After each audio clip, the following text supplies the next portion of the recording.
I recently watched a documentary on a flight from Detroit to Seattle called Predict My Future, The Story of Us, and I believe it is the largest study of human behavior ever done to this date. It followed over 1,000 people from birth until now, and they are in their 40s, I believe.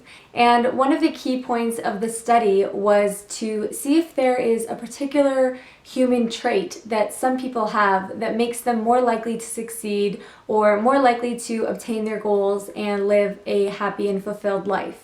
So what do you think the number one predictor of success is? For me, I thought maybe it would be optimism, and while that's probably up there on the list, it wasn't what this study said was the number one quality. It wasn't social skills, it wasn't intelligence, it wasn't socioeconomic class, it was self-control.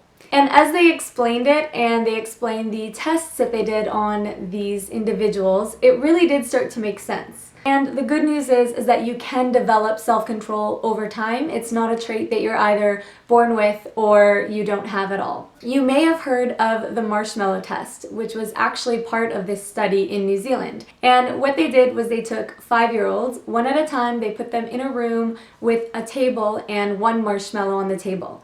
And they told the kids that you can take that marshmallow and eat it now, or if you wait for 15 minutes, they will give the child another marshmallow and then they'll have 2. I found 2 things really interesting about the kids who decided not to eat the marshmallow and to show self-discipline and self-control.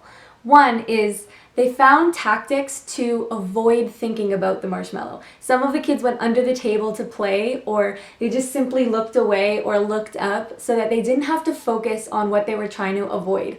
And this is really symbolic in adult life as well. If you have an issue with something, say you are a shopaholic and you're trying to avoid overspending money, the smart thing to do would to not put yourself in situations like going to a shopping mall when everything is on sale and you're tempted to overspend or tempted to rack up credit card debt.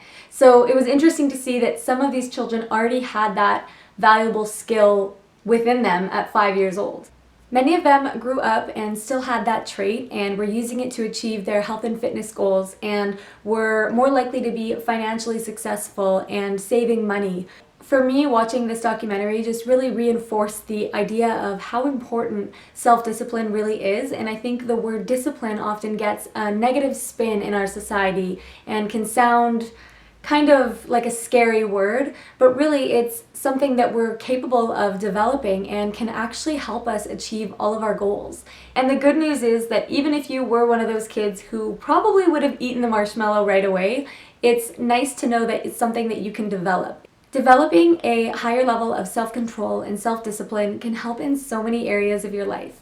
From something small like wanting to get up earlier every morning and make better use of those precious early morning hours and just to get more done in your day, to achieving your fitness goals and achieving your savings goals with your finances, being able to have self-control and not overspend, and to get yourself out of debt. Now for an action step, what area of your life do you think could really benefit from you developing a stronger level of self-discipline? I'll share mine with you. For me, having the self-discipline to focus solely on my work, the work that's in front of me, and be able to get more done without getting distracted is something that I'm always working on and constantly trying to improve upon, because I know how much my life can benefit from doing that. I'll put the info about the documentary in the description box down below.